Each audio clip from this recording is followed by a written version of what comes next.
오늘은 여호수아에서 말씀을 보겠습니다.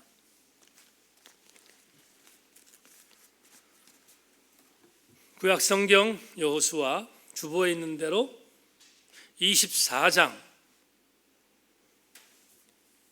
29절부터 31절까지 말씀을 보겠습니다. 여호수아 24장 29절로 31절 말씀을 제가 봉독하겠습니다. 이힐 후에 여호와의 종 눈의 아들 여호수아가 110세의 죽음에 그들이 그를 그의 기업의 경내 딥낫세라에 장사하였으니 딥낫세라는 에브라임 산지 가스산 북쪽이었더라.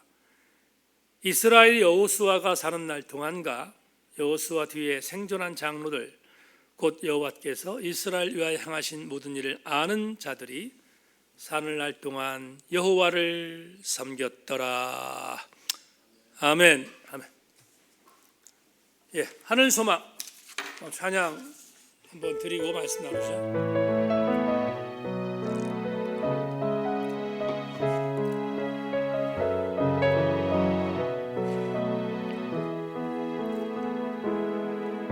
나 지금은 비록 땅을 벗하며 살지라도 내 영혼 저 하늘을 디디며 사네. 내 주님 계신 눈물 없는 곳, 저 하늘에 숨겨둔 내 소망이 있네. 보고픈 얼굴들 그리운 이름들 나만이 생각나. 때론 가슴 터지도록 기다려지는 걸. 내 아버지 넓은 품 날 맞으시는 저 하늘에 사는 내 소망이 있네. 주님 그 나라에 이를 때까지 순례의 걸음 멈추지 않으며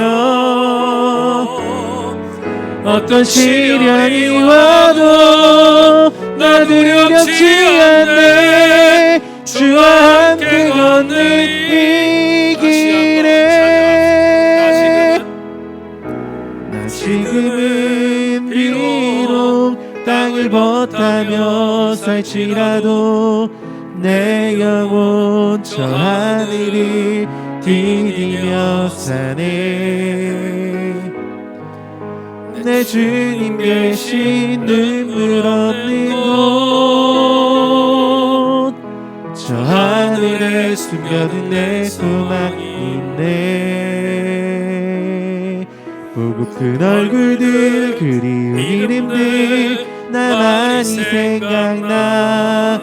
때론 가슴 터지도록 기다려지는 것. 내 아버지 넓은 품 날 맞으시는 저 하늘에 쌓은 내 소망이 있네. 주님 그 나라에 이를 때까지 순례의 걸음 멈추지 않으며 어떤 시련이 와도 나 두렵지 않네. 주와 함께 걷는 이 길에 주님 그 나라에 이를 때까지 순례의 걸음 멈추지 않으며 어떤 시련이 와도 나 두렵지 않네. 주와 함께 걷는 이 길에 주와 함께 걷는 이 길에 하나님, 송년 주일날 이 찬양을 올리면서 가슴이 뜨거워집니다. 우리가 믿고 달려가는 것은 그날에 어떤 시련이 와도 내가 두렵지 않게 주님과 함께 이 길을 걷는 이유는 그날에 너른 품으로 우리를 안아주실 것을 믿기 때문입니다. 하나님, 우리 세인교회 성도들 잘 달려왔습니다. 힘들었지만 잘 달려왔습니다.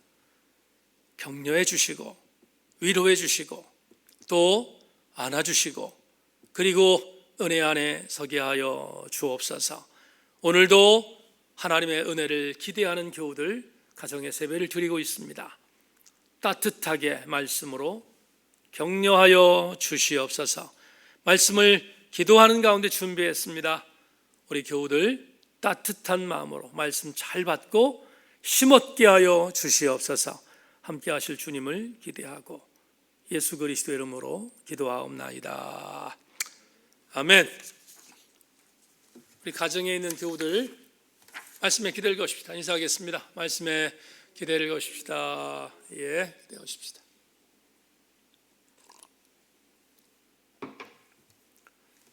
한 주간 송년주일에 무슨 말씀을 증거할까 하다가 오늘 본문 택했고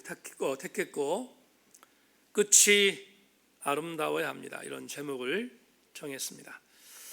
은혜 시간 되기를 주의 이름으로 축원합니다. 일본 도쿄에 마츠바라 얼번 클리닉이라고 하는 병원이 있습니다. 그곳에서 호스피스 전문의로 일하고 있는 오스 슈이치라는 의사가 있는데 오래전에 이 양반이 호스피스 담당하는 전문이니까 죽음을 앞두고 있는 사람들을 이렇게 맞닥뜨리면서 쓴 책이 하나 있습니다. 죽을 때 후회하는 25가지라는 책입니다. 이 책이 10년 제가 제 그 독서록을 보니까 10년 전에 읽었어요. 그런데 10년 전에 읽었는데 25가지 전체가 절절했어요. 전 개인적으로. 제가 목사하다 보니까 이 양반은 비신자인데 마지막 25번째 25가지 중에서 25번째의 기록이 저한테는 좀 많이 남았습니다. 죽음을 앞둔 환자들이 후회하는 25번째의 후회는 내가 좀 건강했을 때 신의 가르침을 알았더라면 이라는 후회를 한다는 거예요. 물론 이 오츠 스위치는 비신자라서 여기 말하는 신은 기독교가 말하는 하나님, 우리가 믿는 하나님만을 말하는 것은 아닙니다. 그렇지만 이 저자가 임상적으로 죽음을 앞두고 있는 환자들이 이구동성으로 후회했던 것들을 정리하면서 내가 살아있을 때, 내가 좀 건강했을 때 절대자에 대한 관계를 잘 회복했으면 좋았을 텐데 하는 후회를 한다는 것을 아주 적나라하게 그 책에서 쓰고 있습니다. 그러면서 이 슈이치가 맨 마지막 부분에 이런 글을 남깁니다.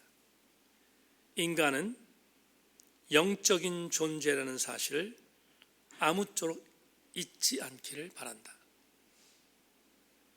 사랑하는 세인교회 성도 여러분, 여러분들은 영적인 존재인 걸 깨닫고 살아온 것을 축복합니다. 그럼 얼마나 복된 사람들입니까? 우린 이미 우리 주권이신 하나님과의 관계를 맺고 있으니 얼마나 복된 삶을 살고 있는 자들입니까?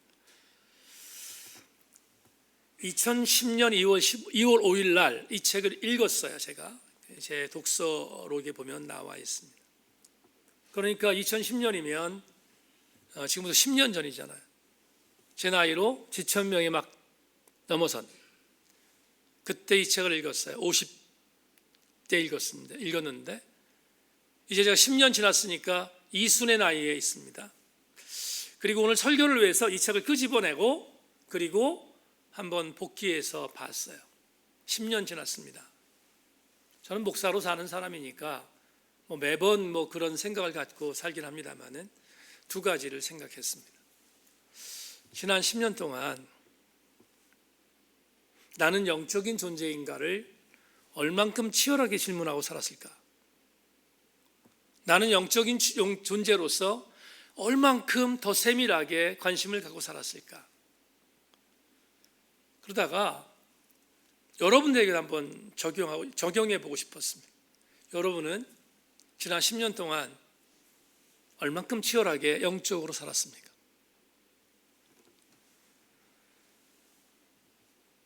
답을 하려면 입술로 하면 안 됩니다. 얼만큼 치열하게 영적인 존재로 살았는가에 진정성 있는 답을 하려면 두 가지를 답할 수 있어야 됩니다.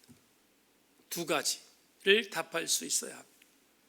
첫째, 나는 얼만큼 치열하게 영혼에 관심을 갖고 살았는가에 대답이 있어야 돼요. 내가 영혼에 얼만큼 집중했는가 하는 것을 대답할 수 있어야 되고요.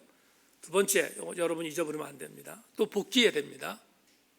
나 때문에 선한 영향력을 받고 내 지인들과 주변에 있는 사람들이 혹시 영적으로 살아가는 자가 있도록 살았다면 여러분은 정말로 영혼을 생각하면서 사는 사람이 되겠지요. 한번 여러분 뒤돌아보십시다. 이 두 가지의 질문을, 이 두 가지의 답을 여러분들이 답할 수 있는가? 이제 거의 한 달 돼가는데 세연합신학대학의 제자들이 찾아왔습니다. 목사 안수를 앞두고 찾아왔습니다. 강의를 하면서 만났던 제자들이었는데 굉장히 많이 공감했던 그런 제자들이 찾아온 거죠. 목사 안수를 앞두고 있다고 보고하기 위해서 왔어요. 이런저런 대선배 목사님에게 뭔가를 듣고 싶었겠지요. 제가 그날 찾아온 제자들에게 지금 목사님도 됐어요. 근데 이렇게 얘기했습니다. 전사님들 목사 안수 받는다고 하니까 축하해야 될 것 같은데 솔직히 말하면 축하하기가 참 어렵다. 왜 축하하기가 어려운가? 당연하지 않겠습니까? 우리가 살고 있는 지금 이 시대가 목사가 되는 삶이 얼마나 기가 막힌 삶이겠습니까? 이 마지막 때 순교적인 영성이 없으면 절대로 받으면 안 되는 목사 안수.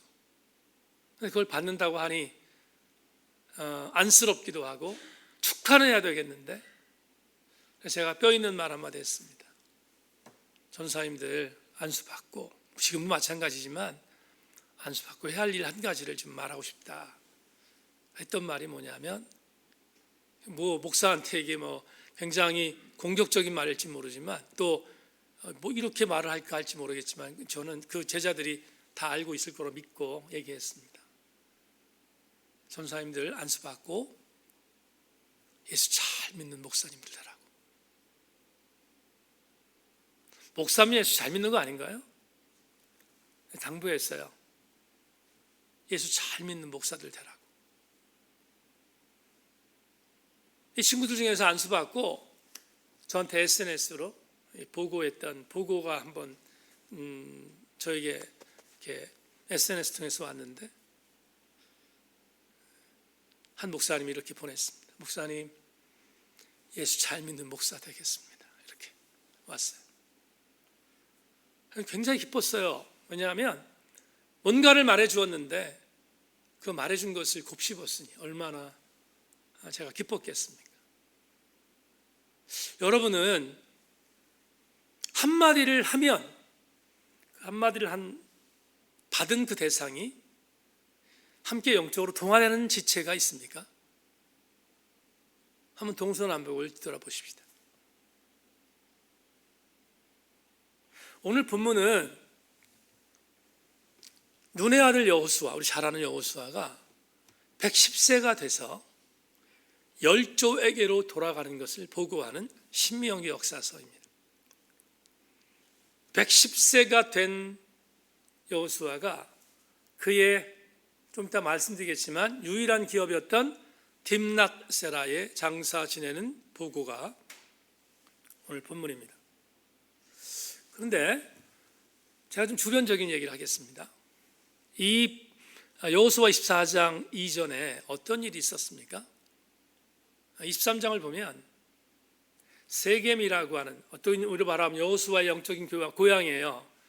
그런데 이 세겜이라는 지역에 여호수아가 죽기 전에 전부 다 이스라엘 12지파를 부릅니다.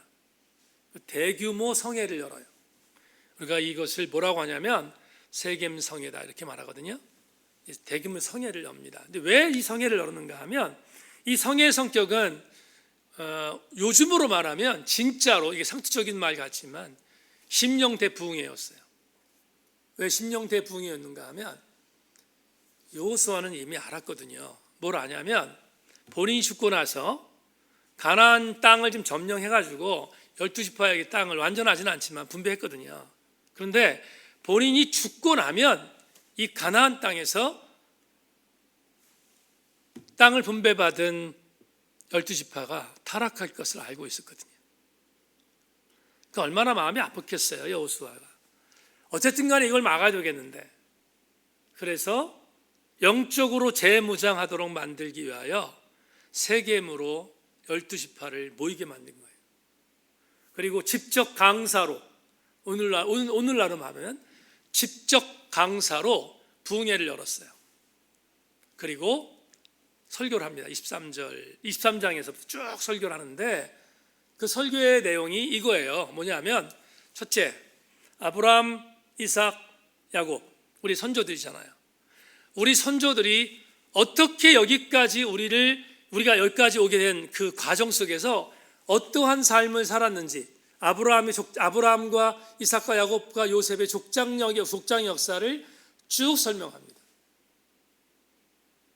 그런 뒤에 출애굽했던 역사, 430년 동안 애굽에서 종살이하다가 우리의 열조였던 모세를 들어서, 이 사람들 중에 알겠죠, 모세가 뭐 누군지를.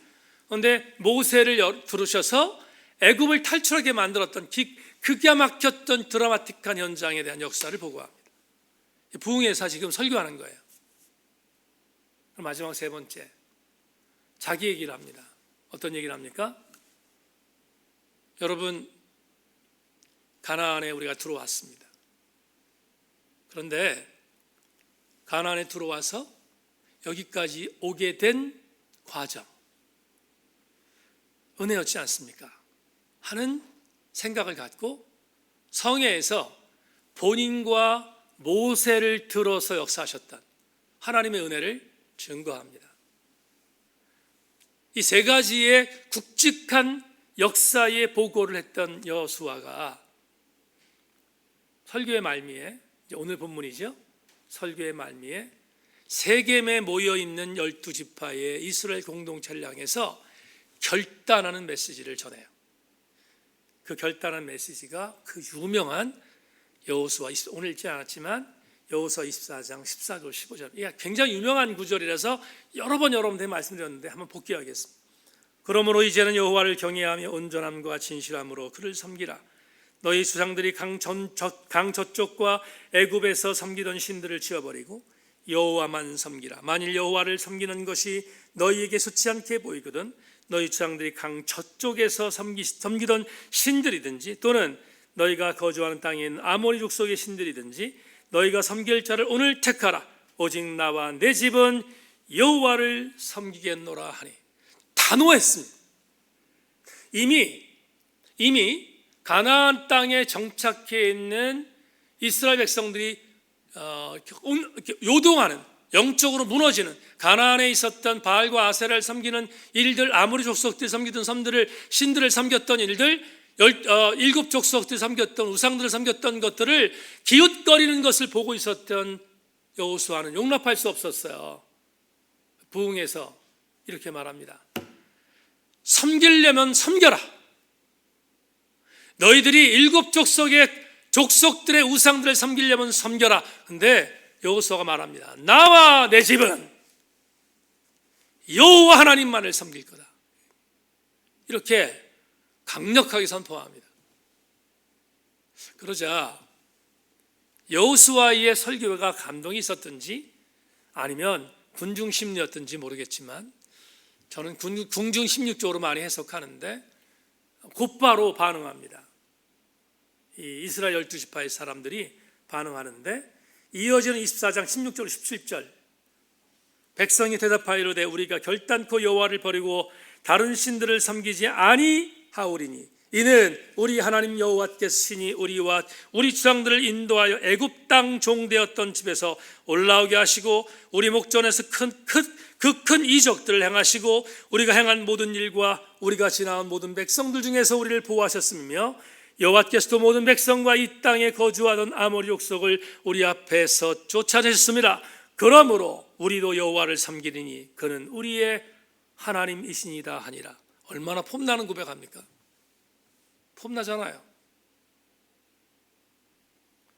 그런데 이 고백을 했던 이스라엘 공동체가 여호수아가 죽고 나서 거침없이 떠나요. 하나님께 등 돌린다고요. 이들이 여호수아 염려가 현실이 되지요. 유언으로 남겼는데도 불구하고 현실이 됩니다. 자, 오늘 그러나 이 목사가 집중한 것은 이스라엘 신앙 공동체가 배신한 것을 집중하고 싶진 않아요.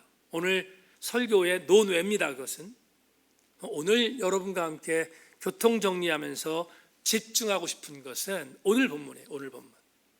오늘 본문을 집중하고 싶은데 여러분 보세요. 110세에 세겜 성회를 마치고 나서 110세에 여호수아가 죽어요. 죽자 이 여호수아서를 신명기 역사서라고 하거든요. 신명기 역사서의 기자가 기가 막힌 보고를 남겨요. 그게 오늘 본문인데요. 30절과 31절 다시 한번 읽겠습니다. 자막 보십시오. 그들이 그를 그의 기업의 경내 딥낫셀에 장사하였으니 딥낫셀은 에브라임 산지 가스산 북쪽이었더라. 이스라엘 여호수아가 사는 날 동안과 여호수아의 뒤에 생존한 장로들 곧 여호와께서 이스라엘 위하여 행하신 모든 일을 아는 자들이 사늘날 동안 여호와를 섬겼더라. 이렇게 말합니다. 자, 이제부터 제가 우리 교우들과 여호수아가 죽은 이후의 역사를 보면서 두 가지를 오늘 송년주일에 여러분과 함께 나누고 싶습니다. 그래서 본문을 택했습니다.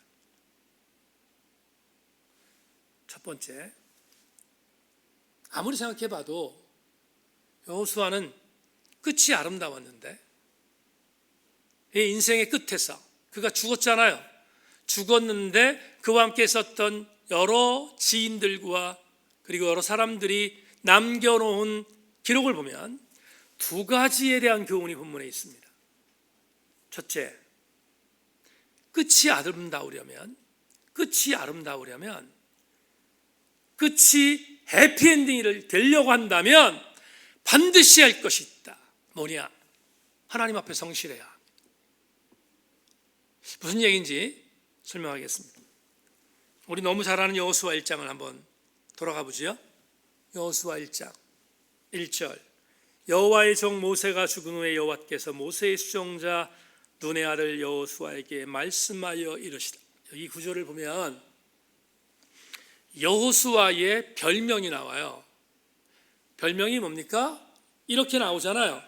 여호와께서 모세의 수종자 눈의 아들 여호수아. 모세의 수종자 눈의 아들 여호수아. 그러면 여호수아는 초창기에 모세의 종이었어요. 모세를 따르던 종이었다 이 말이에요. 모세의 수종자, 팔로워라고요. 영어로 팔로워라고요. 모세를 따르던 자였단 말이죠. 그런데 저는 이런 생각이 들어요. 여호수아 1장 6절 7절 그리고 9절에 연이어 나오는 단어가 있잖아요. 담대하라는 단어입니다. 모세가 죽었어요. 자기가 팔로잉하고 있었던 자기의 죽은 같은 모세가 죽었어요. 얼마나 두려웠겠어요, 여호수아가. 하늘에서 뭔가 막 떨어지는 느낌이었지 않겠습니까? 두려움이.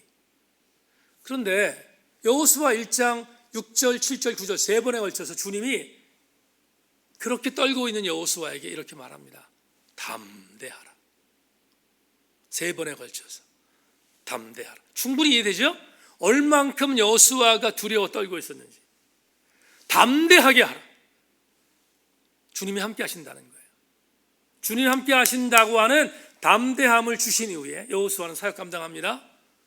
그리고 시작한 게 뭐지요? 첫 번째 요단강 건너는 것부터 시작해서 여리고성 함락하는 것, 아이성에서 패배, 그리고 수많은 파란만장한 인생을 여호수아서에 기록하고 있어요. 여호수아가 극단적으로 하나님의 은혜를 경험했지만 그는 여리고성의 승리, 그보다 훨씬 못한 아이성의 패배, 그리고 이스라엘 12지파를 인도하는 가운데 수많은 적들과의 싸움, 아모리, 모압, 암몬 등등의 여러 이방 족속과의 싸움에서 하나님이 함께 하셨던 그 놀라웠던 기억들을 직접 경험한 사람이 여호수아예요.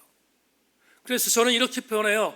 여호수아 일생처럼 파란만장한 인생이 어디 있어요? 여러분, 모세보다는 못하겠지만 여호수아도 만만치 않은 영적 파란만장한 삶을 살았어요.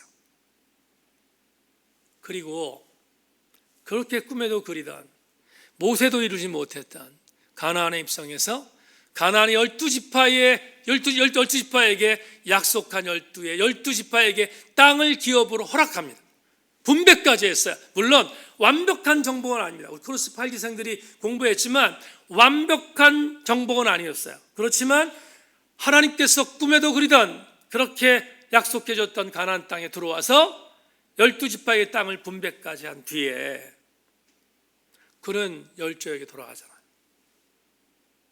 그런데 여러분, 여호수아서라는 책을 한번 읽어보세요. 성경을 읽어보면 한 가지 중요한 사실이 발견돼요. 뭐냐 하면 모세는 실수했잖아요. 아이성에 패배했던 여호수아의 범죄는 아니에요. 그리고 여호수아의 전인생을 바라보면 여호수아가 어떤 심각한 문제를 갖고 어려움을 당했던 것은 없어요. 여호수아는 대단한 게 하나 있습니다. 여호수아는 하나님이 말씀했던 것을 곧이곧대로 순종했던 사람이에요. 이 말을 제가 어떻게 표현하냐면 여호수아는 계산하지 않았다 이 말이에요. 하나님의 은혜 안에서 하나님 말씀하셨던 것을 계산하지 않았던 사람이 누군가? 여호수아였어요. 그래서 여호수아의 오늘 본문에 기록되어 있는 그의 인생의 마지막이 해피엔딩이 될 수 있었던 이유는 여호수아는 하나님 앞에 성실했던 자였다. 신앙생활하면서 성실성은 대단히 중요합니다. 여러분의 담임 목사를 보세요. 여러분의 담임 목사의 목사로서의 삶에 대한 부분들을 여러분 어떻게 평가하십니까? 제가 얼만큼 많이 부족한 목사인지 여러분 다 아실 거 아니에요. 그런데 이강로 목사가 지난 16년 됐네요. 이제 16년 동안 사역 속에서 하나님께서 제천에 있는 교회들을 섬기며 2개의 교회를 섬기며 달려왔습니다. 근데 가만히 보면 기적이었어요. 제가 갖고 있는 능력 한계를 벗어난 일들이 많았어요. 그런데 여러분, 제가 지금까지 하나님의 교회를 섬기며 달려왔던 것은 아시는 것처럼 스킬입니까? 저처럼 스킬 없는 사람이 어디 있어요? 제가 그렇다고 유머로운 사람입니까? 저한테 하는 말씀, 맨날 하는 말이 여러분 무슨 얘기예요? 세상에 가장 재미있는 말을 가장 재미없게 말하는 목사가 이 목사라고 하잖아요. 무슨 제가 재주가 있어요? 재주 없어요. 아무것도. 가끔 건미십자는 요새는 목사님 박자도 틀려 이렇게 막 지청구도 주고 얼마나 부정한 게 많습니까? 많은데 하나님이 저를 왜 썼을까? 저는 하나님 앞에 이런 생각해요. 아니 지금도 그렇게 해요. 뭐냐 하면 하나님 끝까지 계산하지 않게 주옵소서. 계산하지 말아야 된다. 그게 목회의 철학이에요. 저는 하나님 앞에 영악하지 말아야 돼요. 하나님 앞에 약삭 바르면 안 돼요. 하나님 앞에 전 바보스럽더라도 성실해야 돼요. 누구처럼? 여호수아처럼. 김기성 목사님 책 중에 아주 초창기 책 중에 길은 사람에게로 향한다는 책이 있어요. 김 목사님이 기록했던 한 문장을 소개할 텐데 참 좋아서 제 책에도 인용했어요. 언젠가부터 수졸이라는 말을 참 좋아하게 되었습니다. 졸한 것은 교묘한 것의 반대이니 수졸이란 조촐함을 지키는 것이겠지요. 세상에는 참 영악한 사람들이 많습니다. 그때그때 입장을 바꾸고 이익에 따라 남에게 해를 입히고 속이는 것도 마다하지 않는 사람 말입니다. 조람을 지킨다는 것은 부끄러움을 간직한다는 것입니다. 남은 속일 수 있을지 모르지만 차마 자기를 속일 수 없어서 불이익을 감수하는 마음, 그게 조례의 길입니다. 저는 그 길을 가고 싶습니다. 여러분, 목사, 성도는 수졸하는 자들이에요. 기득권, 잘 나가는 것, 높은 것, 떵떵거리는 것, 그거 붙드는 자들 아니라고요. 적어도 목사와 적어도 성도, 그리스도인이라면 조를 지키는 자들이어야 돼요. 수졸. 여호수아는 40년 동안 모세를 섬겼어요. 2인자였다고요. 근데 성경에 보세요. 여호수아가 1인자 되고 싶었던 문구가 보이는지 없어요. 그는 40년 동안 수졸했어요. 수졸했더니 하나님이 그의 인생을 아름답게 들으셔서 해피엔딩의 역사로 만드셨어요. 왜?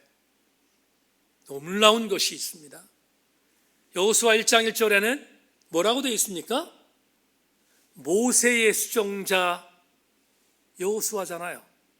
그런데 오늘 본문에 29절에 뭐라고 되어 있습니까? 이루의 여호와의 종 눈의 아들 여호수아로 바뀌잖아요. 대단한 반전이잖아요. 사람의 종이었던 여호수아를 하나님의 종으로 격상시킨 것은 해피엔딩이잖아요. 예배를 드리는 교우 여러분, 지난 52주 동안 잘 달려오셨는데 저는 우리 모든 교우들이 하나님 앞에 성실해서 하나님이 높이 들려 쓰시는 자들 되기를 주님의 이름으로 축원합니다. 마지막 두 번째, 저는 이것도 설교 준비하면서 굉장히 큰 은혜였는데 오늘 31절 보겠습니다. 31절 읽고 나서 두 번째 교훈을 남기겠습니다. 이스라엘이 여호수아가 사는 날 동안과 여호수아 뒤에 생존한 장로들 곧 여호와께서 이스라엘 위하여 행하신 모든 일을 아는 자들이 사는 날 동안 여호와를 섬겼더라. 저는 이 구절이 굉장히 전율하는 감동이었어요. 왜? 두 번째 은혜입니다.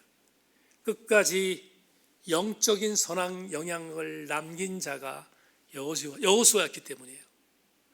이 사람이 왜 해피엔딩이 끝이 아름다웠을까? 선한 영향력을 제시했던 사람이었기 때문입니다. 오늘 본문에서 신명기 역사서에 뭐라고 기록되어 있습니까?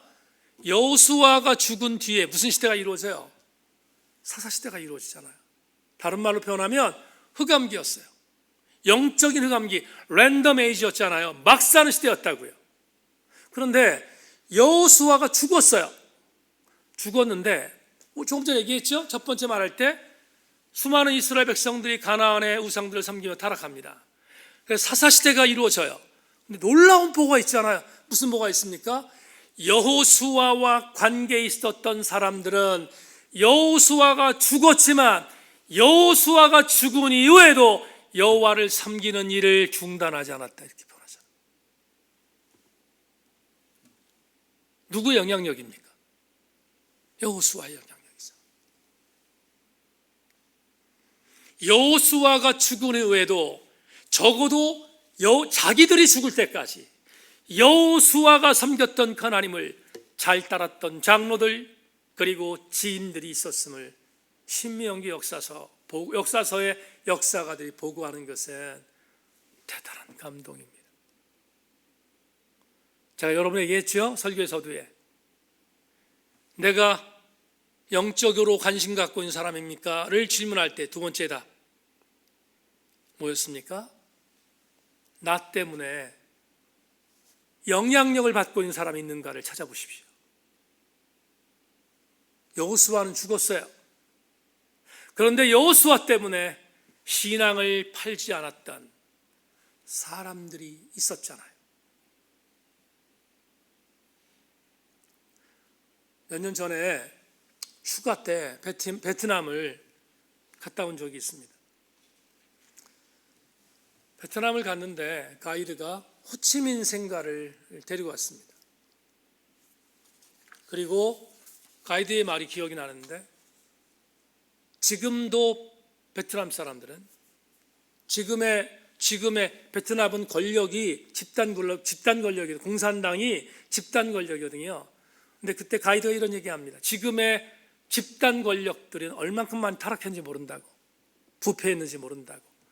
그런데 베트남, 북한처럼 공산화된 베트남이지만 베트남 사람들은 베트남의 국부 호치민을 지금도 살아있는 성자처럼 보신다는 거예요. 그 이유는 딱 한 가지라는 거예요. 그가 공산당 서기장으로 있었을 때 그는 대단히 정령했고 깨끗했고 부에 대해서 전혀 관심 없었다는 것이죠. 오로지 인민을 위해 살았다. 그런 가이드의 얘기를 들었습니다. 호치민 생가를 보여주면서 그가 이렇게 살아 얼마나 소박했는지를 보여주는 것을 제가 보고 왔습니다. 그래서 갔다 와서 공산주의자였던 호치민을 본받자 이렇게 쓴 게 아니고, 여러분 저는 공산주의자 본받자고 쓴 게 아니라 제 글에 호치민과 같이 청렴한 지도자가 우리나라에 있었으면 좋겠다 이런 글을 썼어요. 써서 SNS에 올렸어요. 그랬더니 저쪽 경상남도에 있는 제 신학교 선배 목사님이 곧바로 저한테 댓글을 달았어요. 뭐라 달았는가? 이렇게 달았어요. 이 목사, 호치민 빨갱이야, 빨갱이. 공산주의자라는 거 모르는가? 그러면서 이렇게 말합니다. 이렇게 호치민을 옹호하는 글을 쓰면 이 목사도 빨갱이야. 잊어버리지 않아요. 그 목사, 제가 참 존경하는 목사님인데 저 생각은 다르긴 합니다만은 저를 안쓰러워서 야단치기 위해서 그런 야단치는 선배가 있다는 게 얼마나 좋은지 모르겠습니다. 근데 그때 그 글을 읽고 나서 제가 참 마음이 아팠어요. 왜냐하면 여러분 빨갱이를 그리고 공산당을 추앙하는 게 아니라 호치민이라는 지도자의 청렴성 그리고 그 사람 때문에 지금 베트남 시민들이 그가 얼만큼 청렴한 삶을 살고 있는지에 대한 영향력을 끼치고 있다는 걸 말하고 싶어 쓴 건데 색깔 논쟁으로 물고 가는데 참 마음이 너무 아팠어요. 제가 그 선배 목사님한테 이렇게 쓰고 싶었어요. 제가 곧바로 댓글을. 근데 제 선배라서 제가 그렇게 쓰지 못했어요. 목사님과 저는 빨갱이 호치민보다 더 큰 영향력을 살고 있습니까? 그렇게 쓰고 싶었어요. 저. 근데 못 썼지. 맞아 죽을까 봐. 여러분,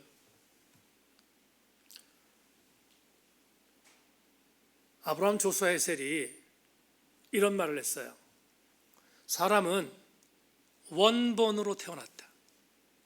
오리지널 인생으로 태어났다. 근데 살면서 상당수 많은 사람들이 죄 때문에, 욕심 때문에 카피본, 사본으로 산다. 그런데 아브라함 조수아 에셀의 말을 인용한다면, 적용한다면 여호수아 어떤 사람입니까? 카피본의 삶을 살다가 인생의 끝자락에서 원본의 삶을 살았던 끝이 아름다운 사람이 아니었습니까? 오늘 저는 여러분에게 이렇게 권고하고 싶습니다. 오늘이 52주 주일입니다. 얼마나 달려오려고 고생하셨습니까? 수고하셨습니까? 우리 세인교회 성도들을 격려합니다. 그런데 두 가지만 여러분에게 권고하고 싶습니다. 끝까지 성실하십시다. 그리고 끝까지 누군가에게 영적인 영향력을 제시할 수 있는 그리스도인으로 살아내십시다. 오늘 52주 주일 예배에 나왔는데 다음 주 사무총회 때문에 사무총회에 서게 되는 최 집사님, 제가 오늘 나와서 준비하라고 어제 전화를 드렸어요. 소년 같은 마음으로 좋아하는 최 집사님, 목사님 허락해 주셔서 감사합니다. 그래서 참 저도 감사했는데 오늘 예배를 드리면서 예배를 시작하고 찬송하는데 최 집사님 말씀 굉장히 많이 우네요. 우리가 그 마음 가져야 되지 않겠습니까? 예배를 드릴 수 없어. 지금 우리가 얼마나 많이 힘들고 어려운 걸 알아. 그런데 어떤 상황이 돼서 예배를 드리게 됐어.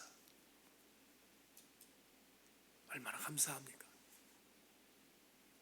쏟아지는 감격의 눈물을 흘리고 하나님께 예배하는 그 정신, 그게 원본이에요, 원본. 오늘 쉬운 두 번째 주일. 내년 역시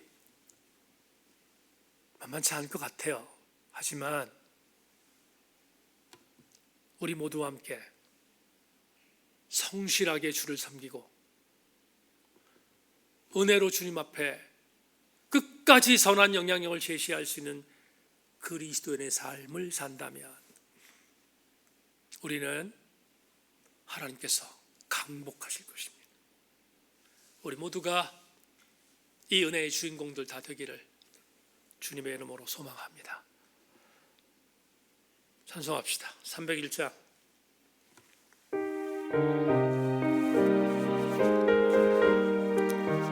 지금까지 지내온 것 찬양합시다.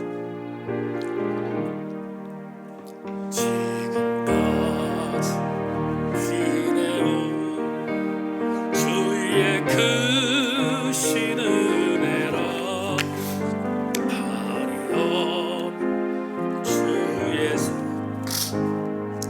어찌로 말하랴 자나깨나 주의 손이 항상 살펴주시고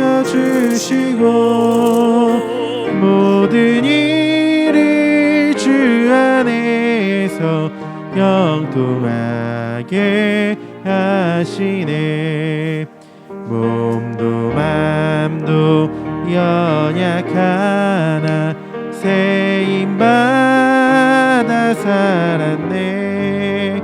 물 붓듯이 부시는 주의 은혜 족하다. 사랑 없는 거리에나 험한 산길 헤맬 때 주의 손을 굳게 잡고 찬송하며 가리라. 주님 다시 되올 날이 날로 다가와 무거운 짐 주께 맡겨 벗을 날도 멀잖네. 나를 위해 예비하신 고향 집에 아버지의 품 안에서 영원토록 살리라. 존귀하신 하나님, 감사합니다. 여호수아처럼 살게 하여 주시옵소서. 끝까지 성실하고 끝까지 이타적으로 타인들에게 선한 영적 영향력을 미치는 우리 세인교회 교우들 되게 하여 주시옵소서. 하나님, 송년 주일 예배의 말씀으로 은혜를 나누었습니다. 달려온 우리 교우들 격려하여 주시고 끝까지 아름답게 승리하는 우리 세인교회 교우들 되게 하여 주시옵소서. 드린 예물 기름 부어 주시고 참 많이 힘든 2020년 눈물과 피를 담은 예물을 주님께서 축사하셔서 저들이 흘린 눈물은 닦아주시고 저들이 흘린 아름다운 봉사는 승리로 연결되게 하셔서 하나님의 은혜가 흘러넘치는 경영터, 직장, 가정, 자녀손들 되게 하여 주시옵소서. 지금은 우리 주 예수 그리스도의 은혜와 하늘아버지의 흑진하신 사랑과 성령님의 감동 감화하심의 은혜가 52주째 주님께 예배를 드리는 송년주일 끝까지 승리하겠습니다. 결심하는 우리 모든 교우들 머리머리 위에 지금부터 영원토록 함께 계시옵기를 간절히 축원하옵나이다. 아멘, 아멘, 아멘.